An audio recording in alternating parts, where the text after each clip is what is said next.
성경 봉독합니다. 성경 말씀은 요한계시록 3장 1절부터 6절까지 말씀입니다. 신약성경 요한계시록 3장 1절부터 6절까지 제가 한 절 읽고 여러분들이 한 절 읽고 그렇게 서로 교독하도록 하겠습니다. 제가 먼저 1절 말씀 읽겠습니다. 4대 교회의 사자에게 편지하라.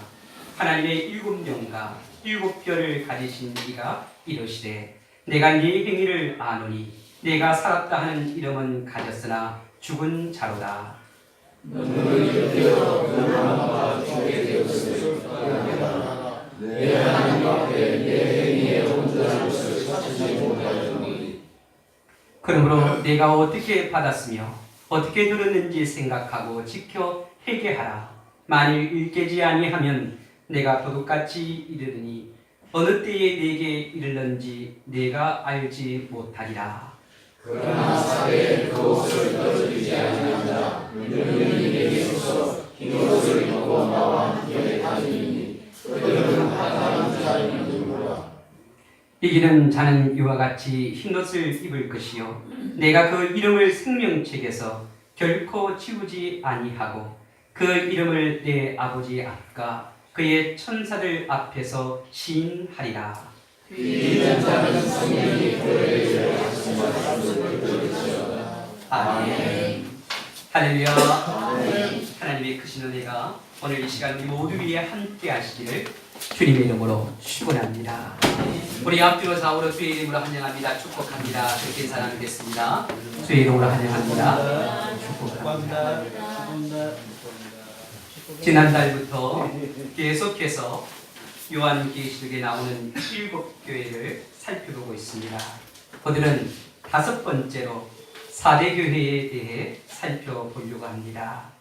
우선 지금까지 살펴보았던 4교회의 특징들을 잠시 되새겨 보게 되면 첫 번째 교회였던 에베소 교회는 처음 사랑을 그렸던 교회입니다. 그리고 두 번째 교회였던 스무나 교회는 주님 때문에 환난을 당하고 주님 때문에 궁핍함을 당했던 교회였습니다. 그리고 세 번째 버가모 교회와 네 번째 두아디라 교회는 세상과 타협함으로 죄로 얼룩진 교회였습니다. 오늘 우리가 살펴보고자 하는 4대 교회는 한마디로 죽은 교회였습니다. 4대 교회는 마치 잎사귀만 무성하고 열매가 없는 그런 가실나무와 같은 교회였다는 겁니다. 여러분, 우리가 가을이 되면요 열매를 거두게 되잖아요. 사과나무에는 뭘 따야 됩니까? 사과를 따야 돼요. 배나무에는 해를 따야 됩니다. 그런데 이른 봄에 나무에서 잎이 나고 뭔가 열매를 맺으려고 하는 것처럼 보이는데 가을이 되어도 잎은 무성한데 열매가 없는 거예요. 그럼 여러분, 사과나무라고 하지만 사과 열매를 딸 수가 없는 거예요. 그건 죽거나 마찬가지죠. 바로 4대 교회가 그런 교회였다는 겁니다. 우리가 지금까지 네 교회를 거치면서 깨닫게 되는 영적 교훈이 있는데 그것이 무엇이냐면 에베소 교회처럼요 처음 사랑을 잃어버리게 되면 어떤 교회가 되느냐면 버가모 교회나 두아디라 교회처럼 세상과 타협하게 된다는 거예요. 내 마음속에 주님을 향한 첫사랑을 잃어버리게 되면요 내 마음의 사랑이 세상을 향해 가게 된다는 거예요. 그래서 어떻게 세상과 타협하기 시작하는 거죠. 그리고 세상과 타협하게 되면 어떻게 되냐면 교회가 죄로 얼룩지게 되는 거예요. 그리고 우리가 세상을 타협하며 살다 보면 이 정도는 내가 하나님 앞에 죄를 지어도 죄가 안 돼. 그렇게 점점점 죄가 나를 삼키게 되는 거죠. 그래서 얼룩이 지어 버리는 거죠. 그런데 여러분, 죄로 얼룩진 교회가 되게 되면 어떻게 되느냐? 영적으로 죽은 교회가 된다는 겁니다. 로마서 6장 23절을 보게 되면 죄의 삭선 사망이라고 말씀합니다.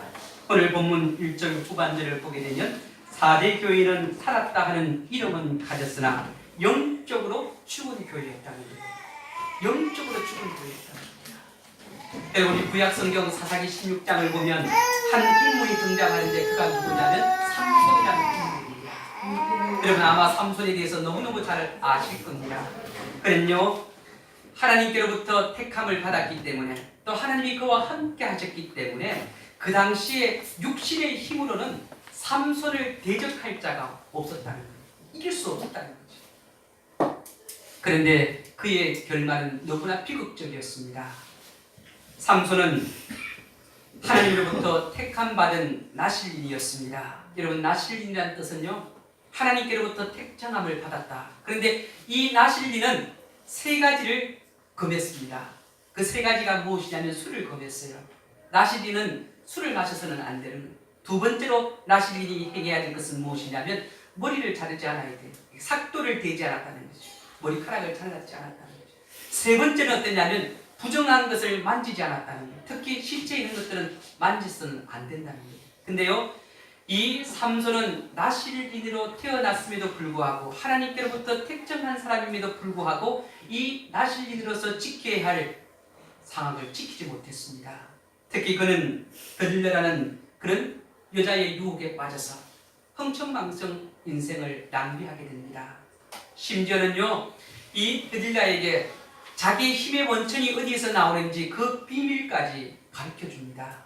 그리고 이 드릴라의 무릎에 베고 누워서 잠을 청하게 되지요. 그런데 이 드릴라가요, 어떻게 합니까? 삼손의 머리에 삭도를 대고 머리카락을 잘라버립니다.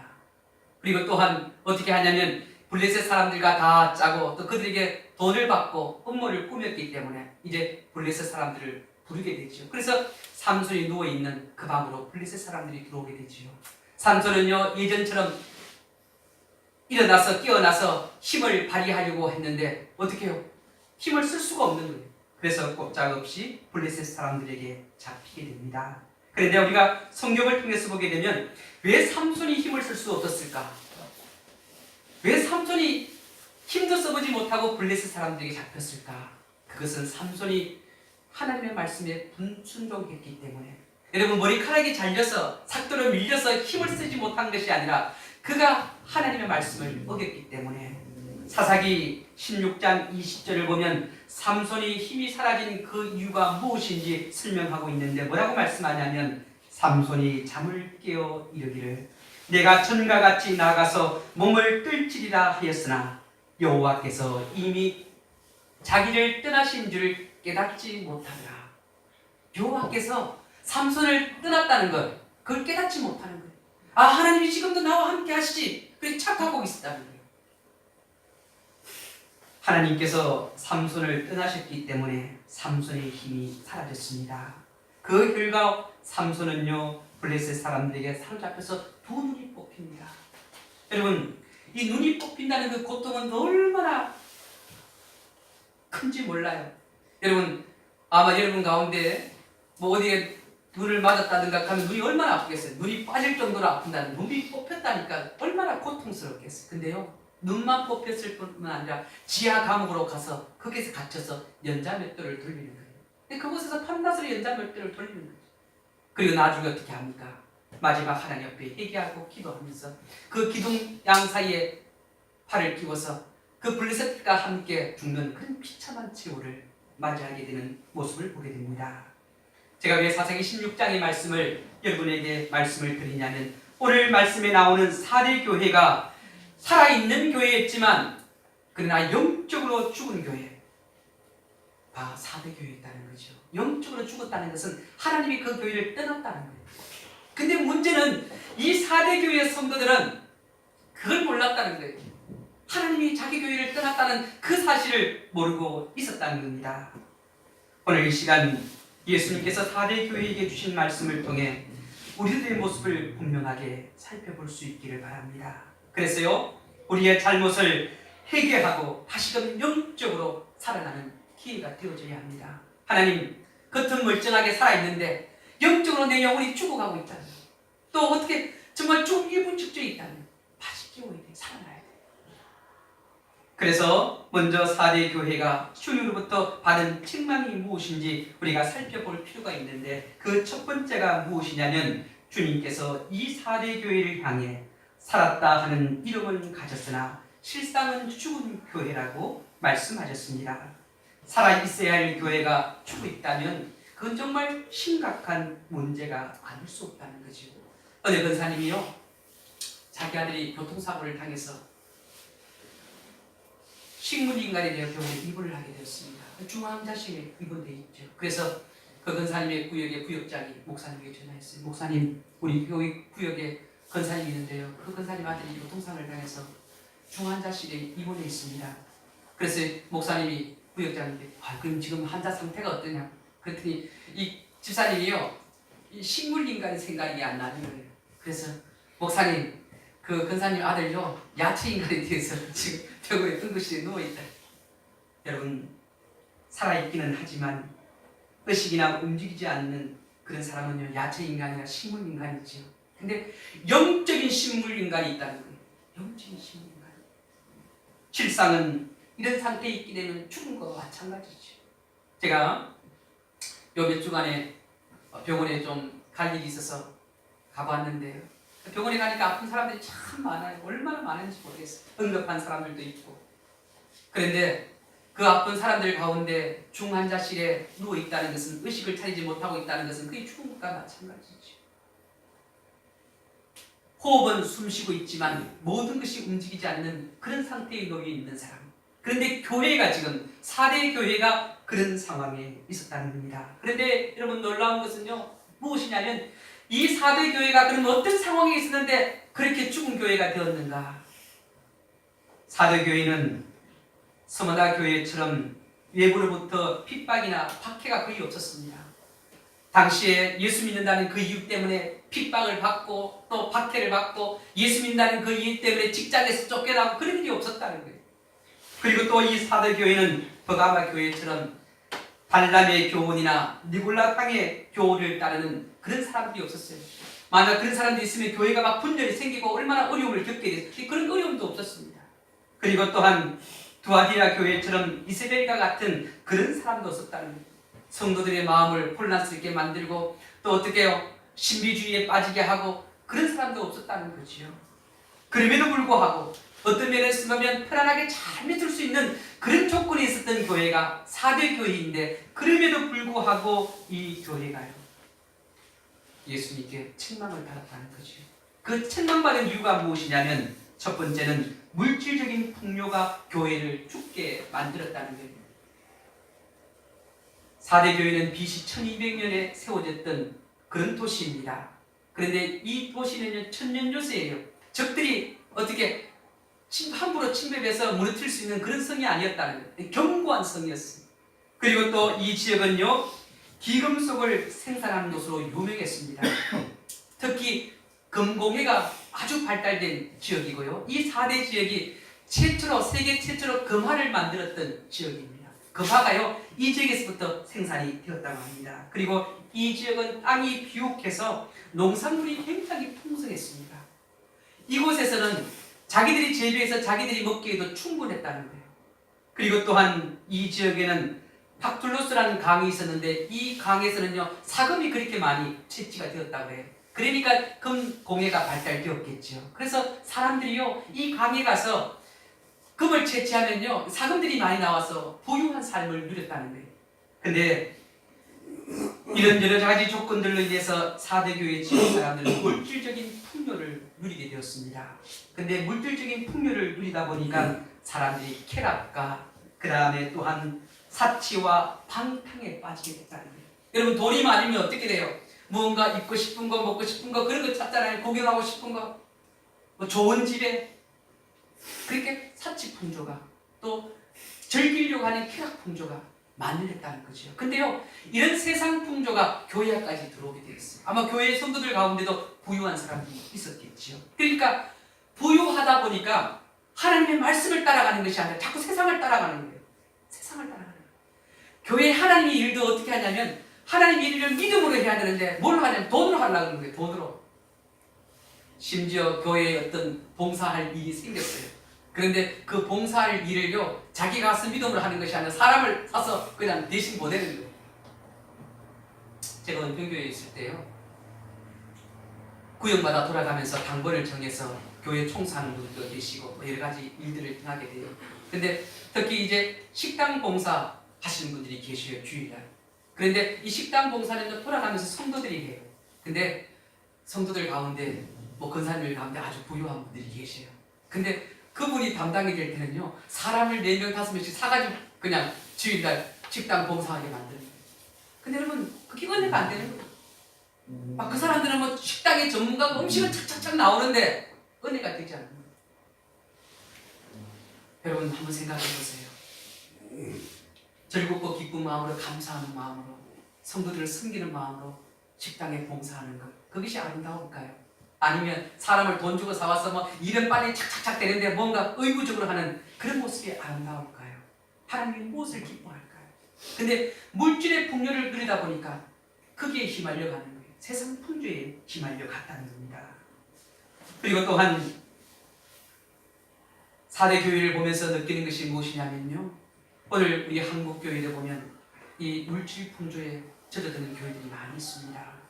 제가 작년에요, 새로운 목사를 이렇게 안수식하는 그 안수식에 제가 작년에 우리 대구지방 대표 목사로 안수식에 참여를 하게 됐는데, 서울에 있는 우리 성결교단들 큰 교회 그곳에서 이제 안수식이 있었습니다.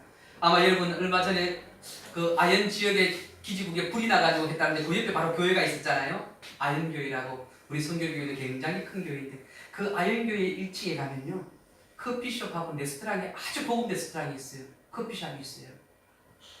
그리고 거기에 돈을 주면요, 아주 서비스를 잘 받을 수 있어요. 아주 맛있는 음식을 먹을 수 있어요. 아주 분위기 좋은 곳에 커피를 마실 수 있었어요. 근데 그 교회 부목이 제가 아는 분이었어요. 제가 그런 이야기를 했어요. 참 멋지고 아름다운데 하나님이 기뻐하실까? 그 커피숍에, 그 레스토랑에 어떻게 임대업체를 해서 선정해서 그 사람들을 운영하더니, 그래서 주일날 와도요, 막 그곳에서 고급 음식 먹으면서 고급 커피를 먹으면서 아주 즐겁고 편안하게 예배드리는데 정말 하나님이 기뻐하실까? 그리고 그 교회는 평일에도 일반 사람들에게 오픈되어져서 일반 사람들이 와서 하는데, 제가 그때 깨달은 것이 무엇이냐면요, 그 지하철에서 바로 나오는 입구예요. 근데 지하철 바로 앞에 나오는데 보면 이렇게 한 푼 달라고 구걸하는 사람들이 줄을 쭉 서 있어요. 앉아 있어요. 그 모습 보고 그 안에서 커피 마시고 식사하는 사람들 보면요, 참 뭔가 모르게 막 가슴이 아픈 것들이 느껴져요. 저 사람들은 왜 이곳에 와서 왜 못 먹을까? 왜 커피 한 잔 못 마실까? 뭐 때문이죠? 돈이 없기 때문에. 어떻게 해요? 세상이 물질적으로 그렇게 되면 그곳에 따라가는 거예요. 교회도 자꾸 그렇게 따라가는 거예요. 그래서 제가 안인교회 조인건 목사님, 제 바로 앞에 안수위원을 하는데, 목사님 이건 뭔가 좀 잘못된 거다. 왜 교회가 성도들이 와서 봉사하면서 누구든지 와서도 맛있는 음식 먹을 수 있고 누구든지 와서 커피 마실 수 있도록 왜 못하냐고. 돈이 없어서 못하는 거 아니지 않느냐. 4대 교회가 그랬다는 거예요. 그리고 또한 무엇이 문제였느냐면 우상 문화가 교회를 죽게 만든다는 거예요. 우상 문화가요. 이 4대 지역에는요, 여러분 우상들이 많았습니다. 여러분 사람들이요, 돈이 좀 있으면 건강에 신경을 쓰게 돼요. 그리고 돈이 좀 있으면 어떻게 해요? 아이고 좀 오래 살아야 되겠지, 그런 마음들이. 그렇게 어떻게 뭔가 신의 힘을 빌려서 건강도 하고 오래 살고 싶은 마음이 있게 되는 거예요. 근데 그들의 마음을 흡족시켜준 게 뭐냐면 다신과 풍요의 여신이었던 키벨라 여신을 섬기게 돼요. 그 다음에 아뎀이 신전을 지었고 이제 막 신을 섬기기 시작하는 거예요. 그렇게 신을 섬기면 신이 우리에게 건강도 지켜주고 이 풍요도 계속해서 이어져 갈 수 있도록 만들고, 그리고 또 자자손손 번성하게 해줄 거다 해서 막 우상을 섬기는 거죠. 성전을 짓고. 여러분, 과학의 문명이 발달되고 풍요로울수록 우상을 안 섬기겠지만 천만의 말씀을 더 섬깁니다. 제가 작년에요, 제 초등학교 동창 모임 카톡이 있었어요. 근데 제 친구가 한 장에 이렇게 카톡에 사진을 올렸습니다. 그게 뭐냐면 어느 산에 올라갔는데 그 산에 산신제를 지내더라고요. 근데 산신제를 지내는 모습을 이렇게 사진을 찍어서 저에게 보내줬어요. 그러면서 이제 그게 설명도 달고, 근데 자기도 여러분 산신제를 지낸다는 것은 산에 있는 신들에게 어떻게 등산하는 사람들 안전과 또 건강과 모든 것을 기원하는 그런 제사잖아요. 그 사람들이 거기다 돼지머리 제사상 차리고 돼지머리 하나 얹어놓고 그다 돈 넣고 절하잖아요. 건강 달라고, 안전 달라고.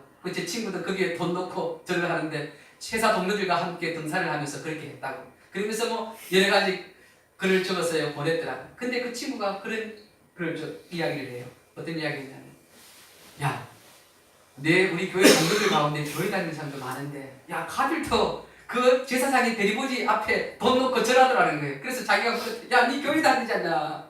니 교회 집사잖아. 그랬더니, 야, 이거는 전통 문화이기 때문에 이런 거는 그냥 해도 괜찮다는 거예요. 전통 문화이기 때문에. 여러분, 전통 문화이기 때문에 해도 되는 거예요. 여러분, 이런 것들이요, 전통 문화라고 해서 교회 속에 성도들 마음속에 파고드는 거예요. 그런 우상 문화가 어떻게 자리 잡는 거예요. 또요, 제 친구들은 제가 목사니까요, 뭐 카톡으로 여러 가지 이렇게 이야기를 많이 올려요. 물어보기도 하고. 근데 자기 회사 동료 중에 하나는 교회 다니는데 자기 부인은 뭐 교회 근사하고 자기도 교회 안주차인데 매일 출근하고 오면요, 신문 보면 오늘의 운수하는 게 나오잖아요. 오늘 운수를 꼭 본다는 거야. 그래서 오늘 운수 보면서 야, 오늘은 뭐 어떻게 될 거다. 야, 오늘은 뭐 하나님께 기도하고 하나님을 의지하는 것이 아니라 그런 것을 믿고 가는 거예요. 그게 따라가는 거예요. 그게 하나님의 문화가 되어져요. 근데 여러분, 그런 문화가 교회까지 들어오고 성도들 마음속에 자리 잡게 되면 교회는 영적으로 죽게 되어져 있습니다. 바로 4대 교회가 그렇다는 겁니다. 그리고 또한 4대 교회는요, 형식주의와 세속주의가 교회를 영적으로 죽게 만든다는 겁니다. 오늘 말씀을 통해서 보게 되면 죽었다는 표현을 예수님께서 하고 계십니다. 그런데 그 죽게 만드는 이유 중에 하나가 형식주의인데요. 1절을 보게 되면 내가 네 행위를 아노니 내가 살았다 하는 이름은 가졌으나 죽은 자라. 네 행위가 많다. 여러분, 오늘 본문에는 행위라고 나오지만 원래 히라보 원어에 보면 복수형으로 나오고 네 행위들이라고 그렇게 나옵니다. 그러면 이 4대 교회가요, 교회 행사를 많이 했어요. 여러 가지 일들을 많이 했다고. 그런데 이 일들이요, 진정성이 없는 형식적인 그런 행사였다는 거예요. 여러분, 교회에 여러 가지 많은 일들이 필요하죠. 근데 그런 일들이 형식적인 일이어서는 안 되는 거예요. 진정성이 있어야 됩니다. 주일 성수를 잘하고 예배도 열심히 드리지만 복음의 핵심인 말씀이 없다는 거예요. 여러분, 4대 교회 성도들이 막 다 나오면, 제가 오늘 아침에도 이제 식사를 하면서요, CTS라든지 요즘 케이블 방송이 좋아서 CTS, CBS 다 잘 나오더라고요. 근데 CTS 이제 방송에 보니까 어느 교회 목사님 나오셔서 말씀을 하시더라고요. 사실 목사가요, 목사의 설교 듣는 거 참 싫어해요. 그래서 잘 안 들어요. 근데 저는요, 요즘 와서 다른 목사님 설교를 많이 들으려고 노력해요. 왜 그러냐면 목사도 어떻게 말씀을 통해 어떻게 더 성령의 충만함을 누려야 되잖아요. 근데 그 말씀을 듣는 가운데 보니까 막 시설이 막 너무너무 좋아. 너무 좋아. 그런데 여러분, 제 마음속에 정말 그 시설이 좋은 곳에 앉아서 예배드리는 사람들 모습을 보니까요, 막 눈이 초록하고 막 목사님 말씀에 집중하고 있더라고요. 야, 목사님이 훈련을 참 잘 시켰구나. 여러분, 정말 큰 교회는요, 성도들이 주일날 하나님 앞에 나와서 그 말씀에 귀를 기울이고 그 말씀을 어떻게든지 마음에 새기려고 노력하고 힘쓰고, 그런 교회가 큰 교회예요. 아무리 대형교회에 수많은 사람이 앉아있어도 목사님 설교를 하도 성도들은 다른 행동하고 있으면 그건 큰 교회가 아니에요. 근데 다 영적으로 죽은 교회예요. 근데 이 4대 교회는 교회가 아름답게 지어져 있고 뭐 여러 가지 시설과 조건들이 잘 갖춰져 있어도 성도들의 마음이 이 말씀에 따라 움직이지 않는 거예요. 여러분, 제가요, 3월 지난 한 달 동안 깨닫게 하나님께서 깨닫게 해주신 게 무엇이냐면 복음이에요. 복음이 우리 속에 들어와야 우리 삶을 변화시키는 거예요. 그 복음이요, 살아 역사에서 내 삶을 뒤집어 놓고 정말 하나님이 어떤 분인가를 알게 하고 만나게 한다는 거예요. 이 복음만이 우리를 살리고 이 복음만이 어때요? 생명이에요. 이 복음이 우리 속에 심어져야 싹이 나는 거지. 저는요, 올 2019년 우리 교회 부호가 자라나는 신앙이 자라나면 복음이 그 속에 심겨져야, 뭐 씨앗이 떨어져야 자라날 거 아니에요. 씨앗도 떨어지지 않는데 뭐가 자라나겠냐. 여러분, 그래서 저는요, 정말 다음 주부터 우리의 좀 삶의 패턴을 좀 바꿔보려고 복음 중심적인 믿음의 삶을 살아갈 수 있도록 성도들을 이끌려고 해요. 그래서 다음 주일 아마 여러분 주보 가운데 보면 일주일 동안 우리가 읽어야 할 성경 말씀 매일같이 신약 한 장, 구약 한 장, 그리고 매일같이 아침에 15분, 저녁에 15분, 안 되는 사람은 하루에 15분씩 그렇게 1년 표화를 만들려고 해요. 여러분, 직장 때문에 여러 가지 환경 때문에 하나님 앞에 나와서 매일같이 교회에서 기도하지 못하잖아요. 그런데 여러분, 이제 가정의 처소에서 기도의 제단을 삼고 말씀의 재단을 쌓아야 돼요. 그리고 그 말씀을 통해 그 기도를 통해 여러분의 삶이 변화되어져야 돼요.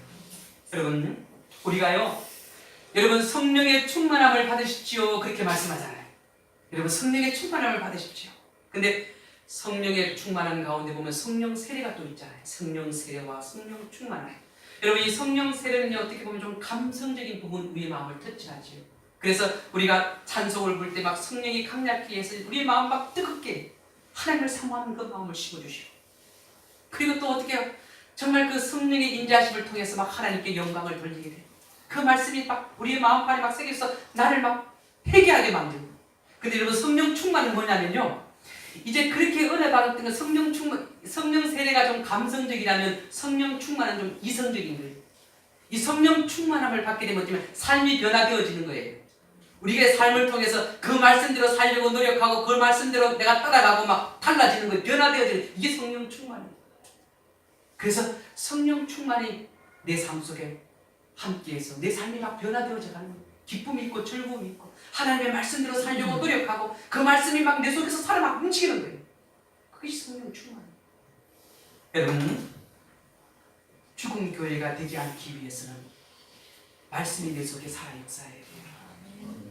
그 말씀 붙들고 기도해야 돼요. 내가 기도할 때 막 하나님의 강력한 역사가 막 일어나는 거예요. 회복시켜 주시는 거예요. 이 복음만이 우리를 변화시킵니다. 저는요 이제 여러분들에게 복음을 심기를 원합니다. 단순히 여러분 전북 현대 옛날에 최강희 감독이 이런 이야기 했어요. 축구할 때 선수들에게 회의하면서 야 딴소리 하지 말고 닭공이다. 우리는 닭공이다. 닭공이 뭔지 아세요? 닭공이 뭐예요? 줄임말인데 닥치고 뭐? 공격이라는 거예요. 여러분 축구를 승리하기 위해서 뭘 해야 돼요?